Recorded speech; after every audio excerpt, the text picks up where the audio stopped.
जीव का आदर्श दो तरह का है। एक जिस्म के लिहाज से, दुनियावी यात्रा के लिहाज से, दूसरे आत्मिक लिहाज से। जब तक दोनों साइड्स मुकम्मल न हो, इंसान एम्पुटेटेड इंसान है, पूर्ण इंसान है। हमारे सामने सबसे बड़ा आदर्श आत्म अनुभव है, परमात्मा को जानना। अगर हमने मनुष्य पाकर ये कर लिया तो जन्म सफल होगा, अगर नहीं किया तो मनुष्य जीवन का जो आदर्श था वो न मिला, जन्म बर्बाद चले गए। पौड़ी छुड़की फिर हाथ ना हुआ, ऐसा जन्म हुआ। अब इंद्रियों के घाट से ऊपर जाना, पहले बाहरी मुख्य इल्मों का सीखना भी अपने आप मुश्किल हो जाता है। अरे भाई, ऐसा इल्म जिसका तलक इंद्रियों की घाट से नहीं, where the world philosophy and their religion stars, जहाँ दुनिया के फिलसफे खत्म हो जाते हैं, वहाँ उसकी ABC शुरू होती है। उसका पाना अपनी हिम्मत से बाहर, बड़ी मोटी बात है। हमारी आत्मा मन के अधीन है। मन इंद्रियों के घाट पर जिस्म का और जगत का रूप बना बैठा, इंद्रियों के भोगों रसों में लंपट है। अपने आप से हम बेसुध और बेखबर हो रहे हैं। फिर इंद्रियों का रूप बना हुआ इंसान इंद्रियों के घाट से जो साधन ताल्लुक रखते हैं वो करे, फिर इंद्रियों के घाट से ऊपर कैसे जा सकते? ठंडे दिल से विचार। अगर कोई भाई जा सकता है तो खुशी की बात। जिसको अपने आप की सुध नहीं, जिस्म का रूप बना बैठा है, बाहर फैलाव में जा रहा है दिनों दिन, और साधन वो कर रहा है जिनका ताल्लुक इंद्रियों के घाट से है। पढ़ना, लिखना, विचारना, पूजा पाठ, तीर्थ यात्रा, हवन दान, ये वो, इन सब का ताल्लुक इंद्रियों के घाट से। तो इसलिए जो उस रास्ते में माहिर है, जिसके इशारे पर मैं अर्ज करूंगा, थोड़ा ही तवज्जो का आभार दे, रूप पिंड को छोड़कर, इंद्रियों का घाट छोड़कर ऊपर अंतर का रास्ता खुल जाए, उसकी मदद की जरूरत है। साधन भी वो बता देते हैं। कई भाई कहते हैं महाराज साधन क्या? साधन बड़ा साफ बयान कर देते। मैं शिमले गया, वहां पर पढ़े लिखे लोग बहुत लोग आए। कह जी हमें आज ये बतलाइए वो साधन किस तरह किया जाता। बहुत अच्छा, मैंने एक दो शब्द लिए, पेश कर दिए। एक तुलसी साहब का था, एक और लिया, भाई ये साधन है, इस तरह करना। बाहर आए, कहले अगर ये साधन हम अपने आप कर लें तो, मैं क्या बड़ी खुशी की बात है, कर लो। ना कर सको तो जाओ किसी के पास। बड़ी मोटी कॉमन सेंस की बात है कि इंद्रियों के घाट का गुलाम, जिस्म का रूप बना हुआ इंसान, ऐसे साधन जिनका तल्लुक जिस्म और इंद्रियों के घाट से है, वो साधन करते हुआ इससे ऊपर कैसे जा सकता? किसी उभार की जरूरत है। वहाँ इंसान असमर्थ है। तो यहाँ आकर इंसान जब बेबस होता है तो पुकारता है मन के लिए। जो बच्चा उठना चाहे, ना उठ सके तो क्या करता? बार बार गिर जाए, देखते यार उसके मुंह से पुकार निकलती है, जिसको दुआ कहते हैं। दुआ के मैंने है पुकार, मदद के लिए कोई पहुंचे। जहाँ इंसान लाचार हो जाए ना बन सके अपने जोरों से कुछ भी, वहां पर वो पुकार, मदद के लिए पुकार। ये कुदरती खासा, जो काम तो तुम आप कर सकते हो उसके लिए तो खूब कर लेते हो ना। जहाँ हार जाओ फिर वहाँ पुकार निकलती है। उसी का नाम प्रार्थना। समर्थ पुरुष के सामने हाथ पसारना, मदिए किसी की चीज से कामयाब होने के लिए, इसका नाम प्रार्थना, इसका नाम प्रेयर, इसका नाम दुआ। ये कुदरती जज्बा है हर एक इंसान के। तो अब हमारे सामने मजमून क्या? हमने अब परमात्मा को जानना है। मनुष्य जीवन का सबसे बड़ा आदर्श यही है कि हम परमात्मा को जानना है। समझे? परमात्मा को जानना है। आत्मा ने न मन ने, न बुद्धि ने, न प्राणों ने, न इंद्रियों ने, वो नहीं जाना जाता। फिर हम पहले आत्मा बने। आत्मा को बीमारी क्या है? मन के अधीन है। मन इंद्रियों के अधीन है। इंद्रियों को भोग खींच रहे हैं। ये जिस्म का और जगत का रूप बना बैठा है। इतना आइडेंटिफाई हो चुका है जिस्म के साथ कि अब ये डिफरेंशिएट नहीं कर सकता कि मैं कौन। क्राइस्ट ने एक बार कहा, except you be born in you can not enter the kingdom of God या see the light of heaven. एक बड़ा आलिम फाजिल था उस वक्त, निकोडिमस उसका नाम था। क्या लेगा क्या Christ, how can we reenter into the womb of the mother and be reborn? कैसे हम माता के पेट में दोबारा दाखिल हो सकते हैं और पैदा हो? तो कहने लगे, देखो भाई, तुम बड़े आलिम फाजिल हो, सब लोग तुम्हारी कदर करते हैं, तुम्हें पूजते हैं। क्या तुम्हें ये मालूम नहीं कि flash is born of the flash and spirit of the spirit? ये जिस्म का पैदा होना नहीं, ये रूह का, इस जिस्मानियत के घाट से ऊपर आना, इस केज कहो, पिंजरे को से आजाद होना, नई दुनिया में पैदा होना। तो मेरे अर्ज करने का मतलब है, यहाँ आलमों का भी बस नहीं चलते।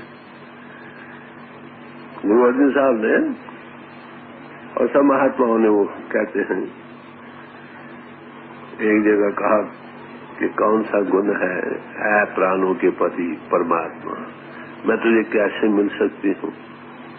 कोई गुण हो तभी मिल सकता है ना। कहते हैं, गुणहीन बुद्ध बलहीनी मोह परदेशम दूर से आए। कोई रूप है, कोई भी मेरे कोई गुण हो जिससे एक्सेप्टेंस हो ना। कहते इनमें मेरे में कोई भी बल मैं नहीं देखती, न मुझ में बुद्धि है न बल है, न ये है न वो है क्या? मैं दूर से चली आपसे, कब से दुनिया बनी, मेरी रूह आपसे बिछड़ी, अब हार कर सब उपाय किए आप तक नहीं पहुंच सकी, आपके चरणों में। इसलिए ना हम दर्ब न जोबन माती, ना ही मेरे पास रुपया है, ना ही कोई जवानी खूबसूरती है, ना ही मोयानाथ की करो तुम्हारे। खूबसूरती किस बात की है? जिस्म की खूबसूरती का सवाल नहीं, ये अंतर की खूबसूरती का सवाल है। हम बाहर से बड़े खूबसूरत हैं, दिल में गलाजत भरी पड़ी, अंदरों कुसुदा कालियां बारों चिटुइयां, रीशा करे तिन्हानियां जो सेव अंदर खड़ी, जिसके हृदय में मैल भरी पड़ी है, गंदगी का ढेर लगा है, ऊपर रेशमी कपड़ा भी डाल दो, फूल भी सजा दो, क्या उससे खुशबू आएगी? Blessed are the pure in heart for they shall see God. जिनके हृदय पित्र हैं वो मुबारक हैं, क्योंकि केवल ऐसे पित्र हृदय ही उसको देख सकते। तो सफाई और पित्रता कहते मुझ में कुछ सफाई नहीं, जोबन नहीं, खूबसूरती नहीं, पहले वो तो गलाजत से भरी पड़ी है, वही संस्कार बाहर निकलेंगे। कहते हैं मैं अनाथ हूँ, मेरा कोई और मददगार भी कोई नहीं, हार करके तुम्हारे चरणों में आई हूँ, मुझे जगह दे दो, संभालो अपने आप। तो ऐसी ऐसी लाचारी के हालत में इंसान से पुकारने पड़ती है। तो इसका इलाज क्या है? खोजत बही बेरागन प्रभ दर्शन को हो कहते मैं तलाश कर करके तुझे पाना चाहती हूँ। बैरागियों की तरह बैरागन बन गई। समझे? आपके मिलने की बड़ी जबरदस्त प्यास है, कैसे मिल सकती? या बल हो, बुद्धि का बल हो, बाहुबल हो, रुपए का बल हो, या और कोई गुण हो। कहते मैं जिस तरफ भी मैं नजर मार कर देखती हूँ मेरे अंदर कोई गुण नहीं, सब अवगुणों से ही भरपूर हूँ। ये कौन लोग कह सकते हैं जिनकी नजर अपने आप पर पड़ी?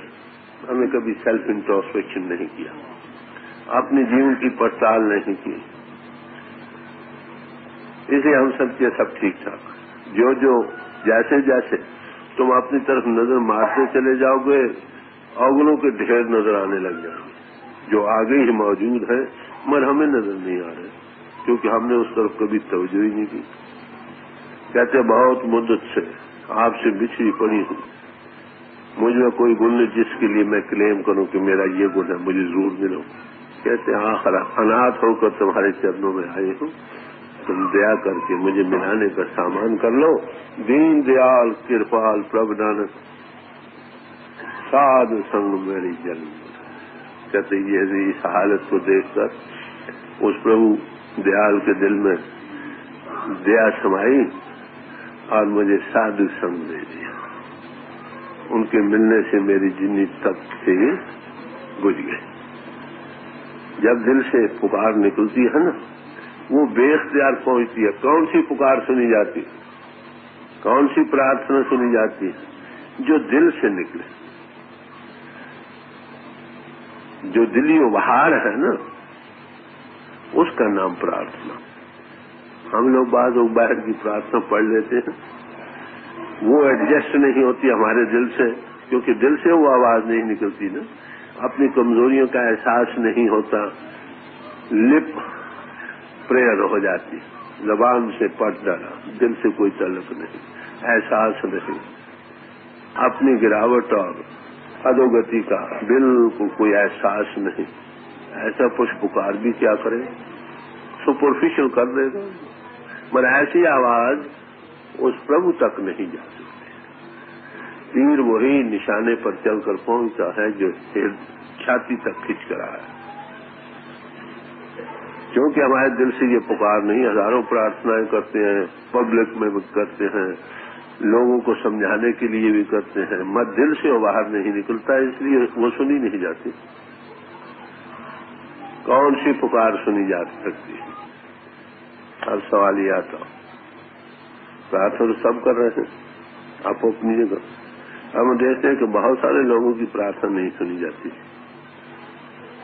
उसका कारण क्या? कि वो दिल से आवाज नहीं निकलती। हम खुद उस रास्ते में खड़े हो जाते, क्लचिंग करते। अमीर आदमी या किसी समर्थ पुरुष के सामने पेश कर दो और इंतजार करो, यही है ना। हम पेश करते हुए भी इंतजार नहीं करते, उसमें हमारी क्रिंग नेचर रहती है। इसलिए एक दरवाजे में आदमी खड़ा हो, किसी को कहे तुम अंतर आ जाओ, खुद दरवाजा न छोड़े तो अंतर कैसे आए? प्रे एंड वेट, प्रार्थना करो और उस पर छोड़ दो, बस फिर उसका रिस्पांस होता। पहली बात। और दूसरे, वो प्रार्थना हमारे दिल से निकले। गुरबानी में इस बात का निर्णय किया गया है, सत संतोख करे अरदास ता सुन सद बहाले पास।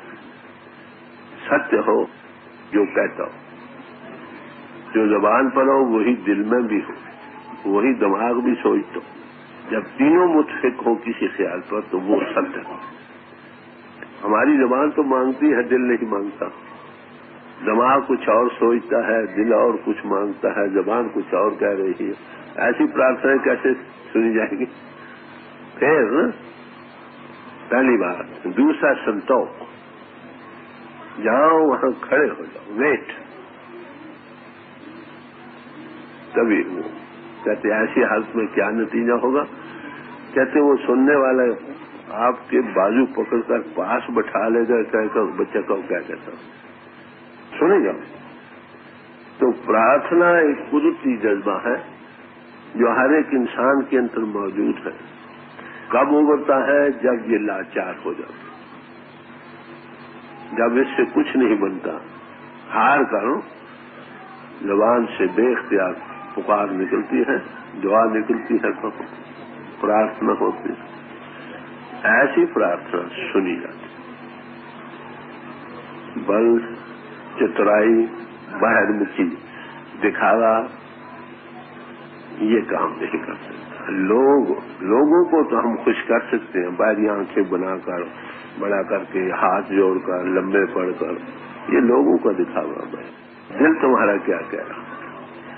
तो जब तक दिल से पुकार न निकले वो नहीं सुनी जाती। मैंने कई बार आगे भी आपको सुनाया, एक बच्चा था, मकान के अंदर था, उठना चाहता था, नहीं उठ सकता था, बार बार गिर पड़ता था, दीवार को हाथ डाला उठने के लिए, हाथ फिसल गया, गिर गया, कुर्सी को पकड़ा, कुर्सी उल्ट गई, फिर मुंह के बल गिर गया, कपड़ा लटक रहा था, उसको पकड़ा, कपड़ा ऊपर से छूट गया, फिर गिर गया, हार कर निकला, हाय माँ, दिल से वो बाहर निकला। माता रसोई में थी, दूध उबल रहा था, आवाज सुनी, दर्द भरी, उठ दौड़ी, बच्चे को उठाया, छाती से लगाया, अंतर आई, दूध सब बह गया था। बच्चा कहने, माता मैं तुझे बड़ा प्यारा हूँ। कि हाँ बच्चा, तू आखिरी प्यारा हूँ। यानी तुम्हारा दूध उबल गया, गिर गया, तूने परवाह नहीं की, भागी दौड़ी चली आई। क्या? हाँ बच्चा, तुझे मेरा बड़ा प्यार। बच्चे के दिल में ये समाई, अब तो माता को बुलाना बड़ा आसान, जब हाय माँ करेंगे आ जाएगा, और क्या। कुछ दिन बाद गिरा नहीं, वैसे ही खड़ा करता, हाय माँ, हाय माँ, हाय माँ, हाय माँ करता चला जाता, माता नहीं है।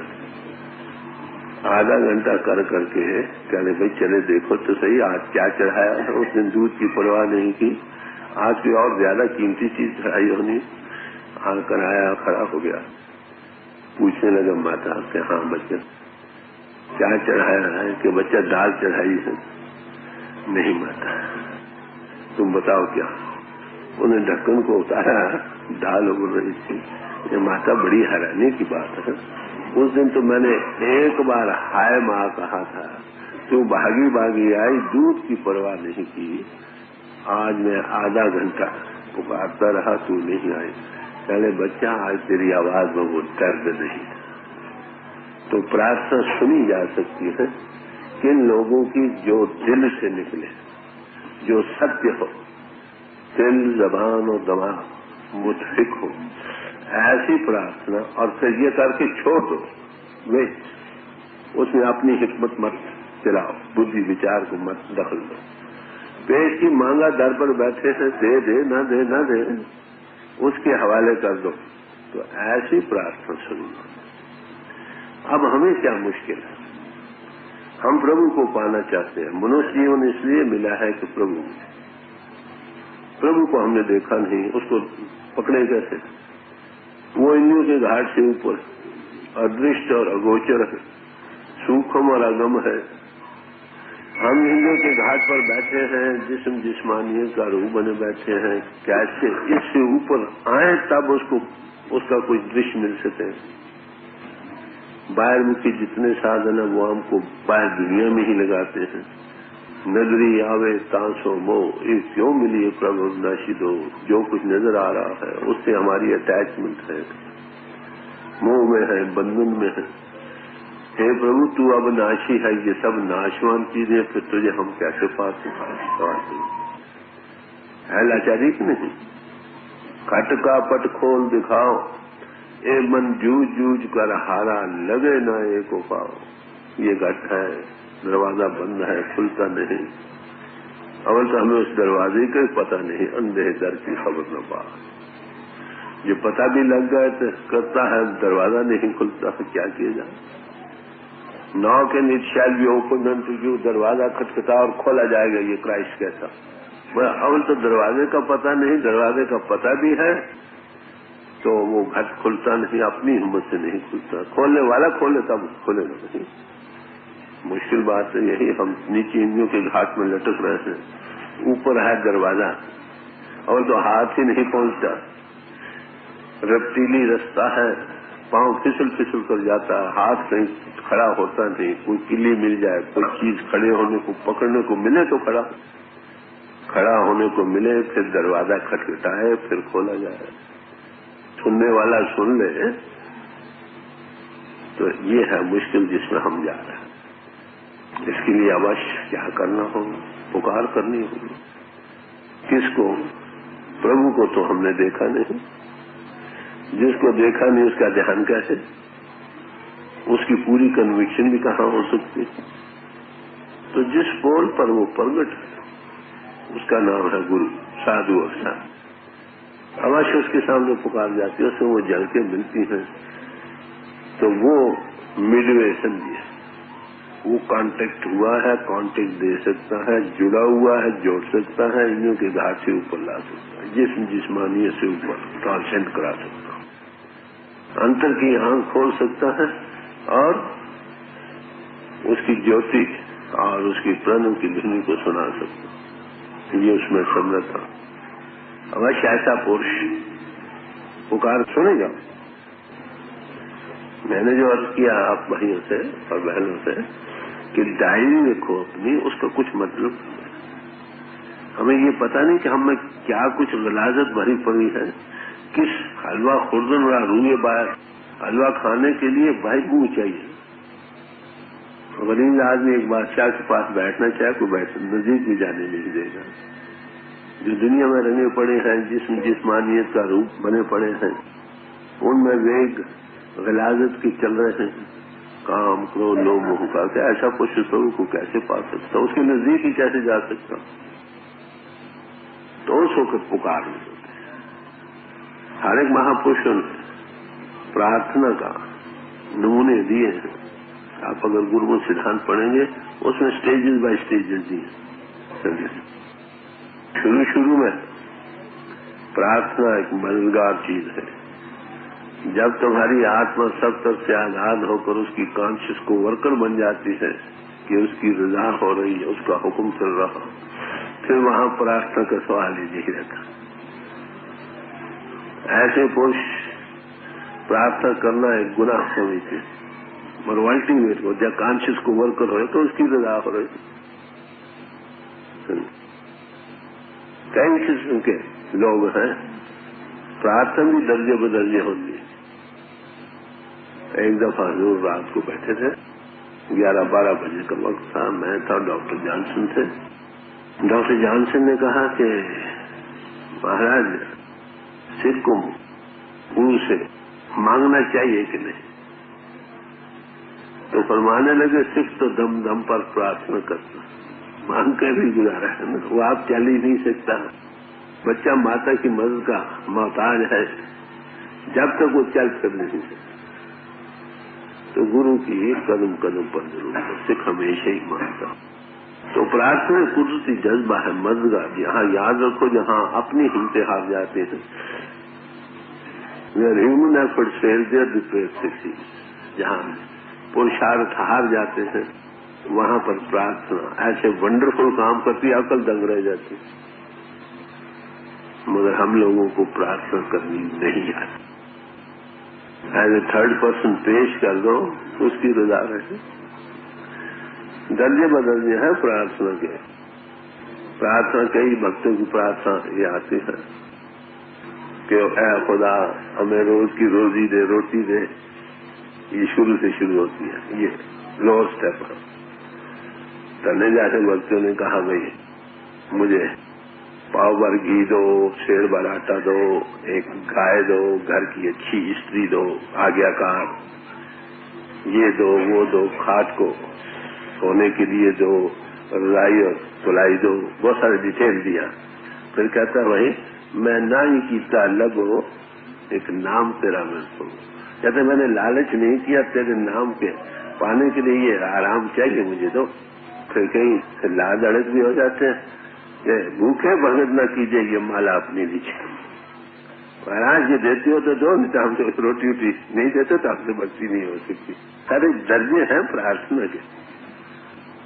एक और स्त्री है, वो देख रही है उसका पति उससे प्रेम करता, उसकी साड़ी फटी पड़ी, वो देखता है प्यार करता है पति उसका, मगर वो साड़ी फटी का कभी जिक्र नहीं करता। तो वो क्या समझती है कि अगर मेरे फटे पुराने फटे कपड़े उसको दिल से बहाते हैं तो बस यही खुशी, मुझे उसका खुश करना मतलब है ना। ये रजा का मार्ग है सबसे ऊंचा। यहाँ आकर प्रार्थना रह जाती। कई बार हजूर आखिरी दिनों में जिस्मानी तौर पर कुछ बीमार थे, संगत प्रार्थना किया करे कि वहां किसी आप राजी हो जाओ, कि आप बाबा जी से कहो कि आपको राजी कर दें। क्या परमानते थे कि मेरी गुरुमुखता में फर्क आता है, तुम करो। समझे? तो गुरुमुख जो हो जाता है वो उसकी रजा में रहता, वो मांगता कुछ नहीं, मांगना उनके पास हराम। ये अल्टीमेट दर्जा है जहां प्रार्थनाएं रह जाती हैं।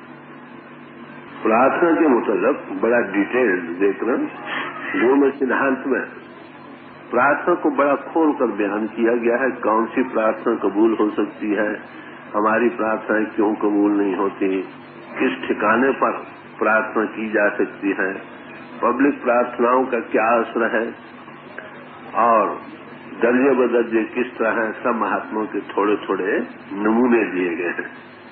गुरु में सिद्धांत में आप भाई ज्यादा डिटेल के साथ पढ़कर फायदा उठा सकेंगे। इस वक्त हमारे सामने काम ये नहीं कि प्रार्थना को खोलकर समझाना प्रार्थना कैसी करनी चाहिए, बल्कि अपनी गिरी हालत को किसी सम्राट पुरुष के सामने पेश करना है कि महाराज हमारी क्या त्रुटियां हैं, आप हमें मदद करो, हम कैसे इस गलाजत से निकल सकते हैं। उस आदर्श को पा सकते हैं जो हमारे सामने इस मनुष्य जीवन में है। गौर से सुनिए, इस वक्त एक शब्द स्वामी जी महाराज का रखा जाएगा, बड़ी आइडियल प्रार्थना है, गौर से सुनिए। शब्द तीसरा, गुरु मैं गुनाहगार अतबारी,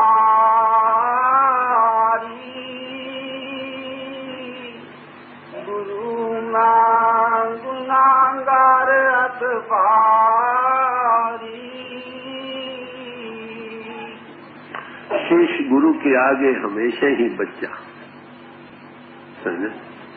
अपनी कमजोरियों का एहसास उसके दिल में है, वो किस मुंह से मांगे, मगर मदद चाहता, इसलिए खोल खोल कर समझाता। उसको गुरु के सामने कोई शर्म नहीं। जो भाई हमारे हजूर फरमाया करते थे कि अगर दिल में गलाजत भरी है, अगर तुम निकाल कर गुरु के सामने पेश करोगे उसके धोने का सामान हो जाएगा। जब अपनी गलाजतों का ख्याल आता, हमें अपनी कमजोरियों का कभी एहसास नहीं हुआ। आत्मा पवित्र है मगर किस गलाजत में जा रही है उसका सवाल। कम से कम कोई एक ऐसी जगह होनी चाहिए जहां दिल को खोल कर रख सको, ये गलाजत वो धोई जाए। ये शब्द जो आ रहा है, हजूर बीमारी के दिनों में उन्होंने बुलाया मुझे कि भाई ये शब्द सुनाओ। वो अपने गुरु के सामने पुकार करते, हम लोगों को ये नमूना पेश किया था, जो उस गति को पहुंच गया उसमें क्या बाकी रह गया। बताऊं, शायद समझाने के लिए मुझे यही कहा कि ये शब्द सुनाओ। मैंने उनको सुनाया, वो तो शब्द सुनकर एक नमूना पेश, हजार आंसू जा। मैं सुनाता था, मेरे भी साथ जाए।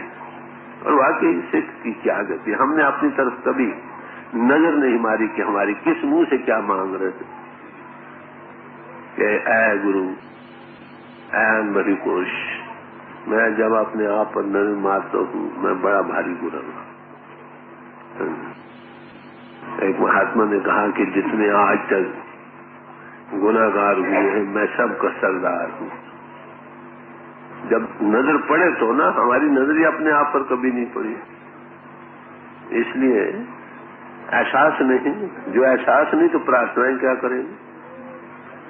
तो बड़े प्यार से समझा रहे हैं, गौर से सुनिए। काम क्रोध और छल चतुराई इन संग मेरी यारी। कहते मेरी यारी लगी पड़ी है, दोस्ती है बड़ी भारी। जिनके साथ कहते काम के साथ दिन रात काम ही का ख्याल है, कभी जबान से, कभी दिल से, कभी कर्म से, हर वक्त यही रंग रंगा पड़ा। इसमें रूह गिरती है, जिसमें काम के वेग चल रहे हैं वहां प्योरिटी कहाँ? फिर क्रोध में जलन है, ईर्ष्या है, द्वेष है, निंदा है, चुगली है। कहते इसमें ये वेग चल रहे हैं। काम, क्रोध और छल चतुराई। छल वो होता है ऊपर कुछ और दिखावा, बीच में कुछ और हो, ऊपर से बड़े महात्मा। और फिर कोई अगर किसी की बात कोई नजर आने लगे तो उसको चतुराई बातें बना बना कर बुद्धि के ये वो नमूने पेश कर उनकी नजर उस तरफ से हटाना चाहते हैं। क्या कहते हैं? ये इंद्रियों के भोग हैं, हम अतीत। यही कहते हैं ना साधु महात्मा जो। अरे भाई जो इंद्रियों से अतीत है वो इंद्रियों के भोग क्यों मांगता? मोटी बात है ना। कहते छल और चतुराई, बातें बना बना कर अपने असूलों को लोगों पर सिद्ध करना और खुद न करना, और दिखावा और अंतर से और बाहर कथा और है, ज्ञान और है। जब हाफिज साहब कहते हैं मेम्बरों पर लेक्चर और कथा करते हैं तो कुछ और कहते हैं, क्यों बखाना मेरवन, क्यों बखलवत मेरवन, ओ कार्य दीगर में और काम उसके उल्ट करते हैं। कहते हे सतगुरु, मैं सबसे भारी गुनाहगार हूँ। मैं देखता हूँ हरदम मेरे अंदर कोई न कोई वेग, कभी काम का चल रहा है, कभी क्रोध का चल रहा है। काम में रूप गिरती है, क्रोध में फैलती है, और फिर लोगों का दिखावा, एक्टिंग और पोजिंग है। ऊपर से बड़े महात्मा बन बनकर लोगों को दिखलाते हैं, मगर अंतर में कुछ और है। फिर उसको चतुराइयों की बातें बना बना कर उसको छुपाना चाहते हैं। कल इनके साथ मेरी दिन रात यारी लगी पड़ी। ऐसे हृदय में वो प्रभु कैसे आएगा? ये गलाजत से भरा हुआ हृदय कैसे साफ होगा? आप दया करो। प्रार्थना है दिल से निकल रही है। गौर से देखो किसका हृदय इससे खाली है। काम क्रोध पर से जेनाहन ते मूर्त भगवान। जिसके अंदर काम और क्रोध के वेग नहीं चले वो भगवान की मूर्त। उनके देखने से दिल को शांति मिलती है। उनके लफ्जों में चार्जिंग है, टिकाव है, रस है। जिस सुनते सुनते जिस जिस्मानी से ख्याल ऊपर आ जाता, खिंचा जाता, ये उसका असर होता। तो प्रार्थना कर रहे कि हे सदगुरु, मेरी ये हालत है, मैं उसको पाना चाहता हूँ, कैसे मिलेगा? आप दिया करो। धोबी है, धोबी गुरु याद रखो। उसके घाट पर जाकर इस गलाजत को धोना। और धोबी के घाट पर हमेशा मैले ही कपड़े जाते हैं, याद रखो, कभी साफ कपड़े नहीं जाते। बड़े बड़े डाकू, बड़े बड़े चोर, बड़े बड़े गए गुजरे इंसान जिनकी कोई उम्मीद नहीं बेचते, वो भी कामयाब हो जाते, महात्मा बन जाते। वाल्मीकि डाकू थे, महर्षि वाल्मीकि बन गए। अजामल पापी था, गनका बेसवा थी, हम उनसे कोई कम नहीं। ये अलग बात है, जाहिरदारी हमारी कुछ बड़ी पड़ी है, पर दिल की जो हालत है हम जानते हैं, मगर हमने उस तरफ कभी तवज्जो तक नहीं दी। हमें नहीं पता कि हमारे अंदर क्या हालात से भरी पड़ी। आप देखेंगे एक फायदा जो डायरी रखने का जो है, अपनी हर एक कर्म पर नजर मारनी है कि मैं क्या कर रहा हूँ। तो समझ आ रही, जब गलाजत भरी हुई नजर आएगी तो जरूर तुम निकलना चाहोगे उससे। हमें अभी तक एहसास नहीं अब इस गलाजत से कैसे पाक हो सकती है। कोई सम्राट पुरुष ही निकाले ना, हम तो इस हैबिट और नेचर बन चुकी है हमारी, कैसे निकल सकते हैं। सूरदास जी कहते हैं पांव तो आगे आगे जाते हैं और मन पीछे पीछे जाते हैं। जहाँ आदत बनी पड़ी हम जन्मों जन्मों की, फिर हमारी ये गति है सदगुरु, मेरी ये हालत हो, मैं सबसे बड़ा पापी अधोगति में जा रहा हूँ। आप मुझे जिस तरह भी हो सके निकालो। धनी पधारे हाथ, किसी सम्राट पुरुष के सामने हाथ पुकार करो उसको रहम आएगा। हमने कभी पुकार नहीं, हम क्या हम खुद कर लेंगे। आप कितना कर लेंगे? जिस्म की मैल तो हम धो सकते, गुलाजत की मैल कपड़ा भर गया वो भी धो सकते। अरे भाई हिंदुओं के भोगों रसों की जो मैल है कोई इससे साफ कोशिश तो होगा ना। नहीं, लोभ मोह अहंकार ईर्ष्या मान बड़ाई सारी चाहते हैं इसके साथ और भी कुछ लोभ है, लब लालच, इंद्रियों के भोगों रसों की, खाने पीने की, मान और बढ़ाई, उससे और बढ़कर लालच है। लोग मेरा मान करें, मैं लोगों की नजर, लोग मुझे मत्थे टेकें, लोग मेरी इज्जत करें। ऊपर से कहे नहीं नहीं नहीं महाराज मत्था न टेको, दिल का अच्छा शाबाश। लोभ मोह मान ईर्ष्या, और फिर ईर्ष्या बढ़ जाती है, उसकी ज्यादा तो मेरी इज्जत क्यों नहीं, वो बढ़ गया, मैं पीछे रह गया। फिर बीच ही बीच में ईर्ष्या द्वेष की अगली जारी हो जाती। कहते ये हालत मेरी हो रही है। आप नजर मार कर देखो, उस्ताद जब बच्चे को पढ़ाता है तो ये मतलब कहता है कौ अलग कौ बे, इसका ये मतलब उसको अलग और बे नहीं आती है, आती है। हमारे तरह वो दुनिया से गुजरा है, हमारी कमजोरियों से वाकिफ है। वो जानता है कि कहाँ कहाँ हम गिर रहे हैं, वो हमें बतलाते हैं भाई ये हालत है तुम्हारी। इसका ये नहीं मतलब कि प्रार्थना जिन्होंने रखी है वो इसमें नहीं, हमारी हालत बतला रहे हैं कि भाई तुम्हारे लोगों की क्या हालत है। क्या ये बातें हमें नहीं गौर से नजर मार कर देखो, कितने तुम इससे पाक हो चुके, जिस हृदय में ये चीजें नहीं, कितना शांत हो। मेरा तजुर्बा है, अगर हमारे अंदर ये वेग उठने बंद हो जाए तो अंतर्यामता हो जाए, वहां क्या हो रहा है, दुनिया में क्या हो रहा है।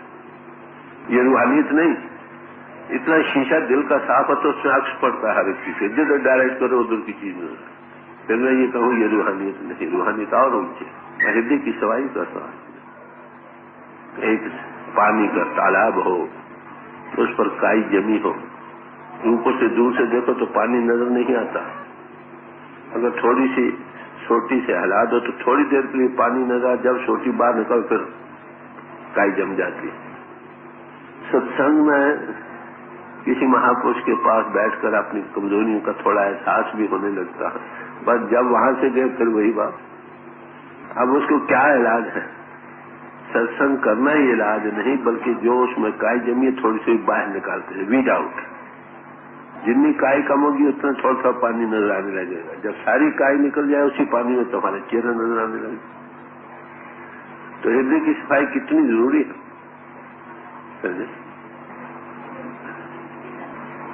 चुनर मेरी मैली बही में कापे जाऊं दुल्हा, स्वामी जी महाराज कह भाई मेरी चुनरिया तो मैली हो रही है, मैं किसके पास है जो मुझे धो दे। कहते बड़े घाटों पर गई मगर कोई दुबिया मिला ना सुझाव। बड़े घाटों पर गई, उन्होंने क्या बतलाया, इंद्रियों के घाट के साथ बतलाया, ऐसा किए जाओ ऐसा किए जाओ ऐसा किए जाओ ऐसा। कहते वो मैल इंद्रियों की कैसे धोई जाओ, कोई सुझाव दो भी न मिला जो मुझे इंद्रियों के घाट के गिलास तो से ऊपर ले आता। जब तक हम इंद्रियों के घाट पर बैठे हैं इस गिलास से बच कैसे सकते हैं। तो महापुरुष का काम क्या है कि आपको इंद्रियों के घाट से ऊपर जाने का रास्ता दे, समझे। ऐसा समर्थ लोग भी मिलेगा और वो सफा कर देगा, तुम्हारी बारी इस गिलास से आनी बंद हो जाएगी, अंतर से थोड़ी फटकड़ी डाल देगा, अगली मैल कट जाएगी, चार नाम के साथ निपट देगा। तो बड़े प्यार की ये हालत है हमारे दिल की। कपटी लंपट झूठा अंत अस पाप करारी। सदगुरु ये फिर मैं कमजोरियां हैं और कुछ और भी है, मैं कपटी हूँ। बोला कपट क्या होता है, दिल में कुछ और रखना, जुबान से कुछ और कहना।